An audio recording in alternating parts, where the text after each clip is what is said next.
ผู้อำนวยการสถานีคลื่น104.50 เมกะเฮิรตซ์เจ้าวาดวัดพระอินทร์เจ้ากราบนมัสการพระครูบาดิกาสมัครญาณสีโล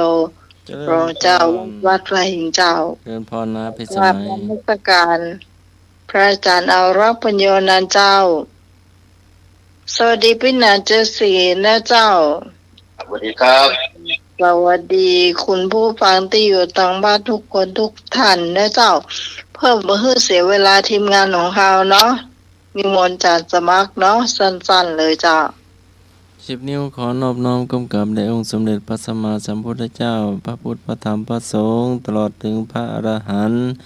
และกราบถวายความเคารพครูบาอาจารย์ทุกท่านขอเจริญพร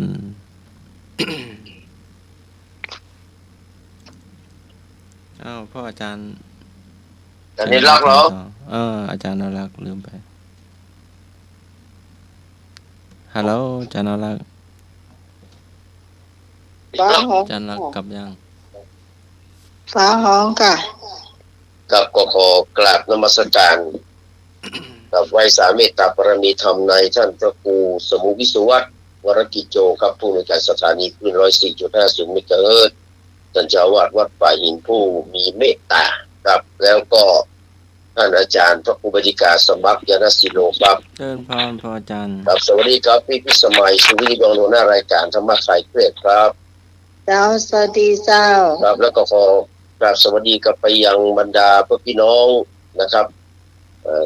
มิตรรักมวลชนทุกคนทุกท่านครับที่ติดตามรับฟังรายการ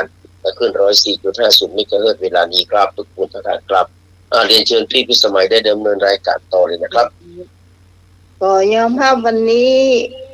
รายการเราจ้าไปหน่อยเนาะว่ารายการก่อนหน้าเรานี่ผลเกินเวลาเขามา10 กว่านาทีจับเวลาเนาะ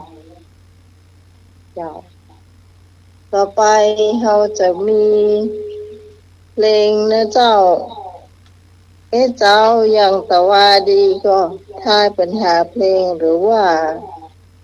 พอมาดีขอเพลงดีกว่าครับขอเพลงดีกว่าเพลงตอนนี้มีอยู่2แล้วเจ้า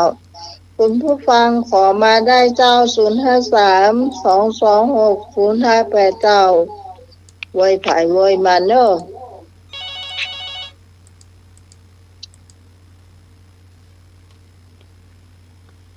เจ้าอาจารย์สมัครเนี่ยได้4 โลครับผมเดินพรสวัสดีน้องพิสมัยสุริยร้อนครับผมเจ้าสวัสดีเจ้าสวัสดีพี่หนังเจ็ดสีครับผมสวัสดีครับเอกครับนี่ลุงหนุ่ยมาเนาะยังแบบยังบอกว่าหัวใจยังบอกว่าเด้อวันนี้ขอฟังเพลงเดี๋ยวก่อนลืมแล้วเพลงนี่นะเพลง3 ก๊ก 3 กั๊กเฟิร์นโฟมแดดเนอะ3 ก๊ก 3 กั๊กเนี่ยชื่อเพลง3 ก๊ก 3 กั๊กที่อาจารย์จะมาเปิดไปหลายครั้งนะผมขอก่อนนะเจ้าไม่ใช่เอาเพลงจีนเปิดให้ฟังอย่างว่านั่นเอาเนอะ3 ก๊ก 3 กั๊กเลยโฟมแดดจีนรู้สั่งอ่ะขอบคุณมากครับผมครับท่านต่อไปจะมาคอยครับจะปิดเนี่ยวันนี้เวลามันเลยแล้วปะน้องไม้เจ้าขอเพลงจะหลอกน้องเด้อว้าวฮัลโหลน้องไม้เจ้าเพลงหยังอย่าหลอกน้องเด้อเพลงหยังพออย่าหลอกน้องเด้ออย่าหลอกน้องเด้อเจ้า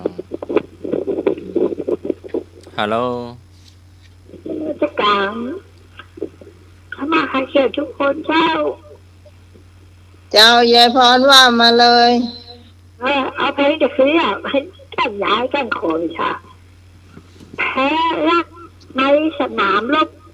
ของมนต์แคนจำคุณ เป็นรุ่นขนาดแรกเดี๋ยวพอได้ ฮะ ไปเป็นรุ่นขนาดแรกคุณบางมูลแก่คุณกันได้ จ้าจ้าฟังเอาหมดไปแล้วให้การให้ช แค่ นะเล เรื่อย ง เจ้าใหญ่ น้ำร้อน อาจารย์แล้วนี่ชมช่วย ครับผม ช่วยข้างหน้าใครแค่ทุกคนขออยู่ดีไม่ชุกเลย ครับขอบคุณครับ นักจะได้เจ้าขอบมาเดี๋ยวเนี่ย เจ้า ขอบคุณเจ้า มาแล้วไปแล้ว เจ้าขอบคุณเจ้า สายต่อไปมาเลยเจ้า ครับผมก็ ไอ้ค รั น ชการพระสงฆ์องค์ข้าเจ้าทุกลูกทุกองค์นะครับสวัสดีทีมงานธรรมะคลายเครียดทุกท่านทุกคนด้วยนะครับผม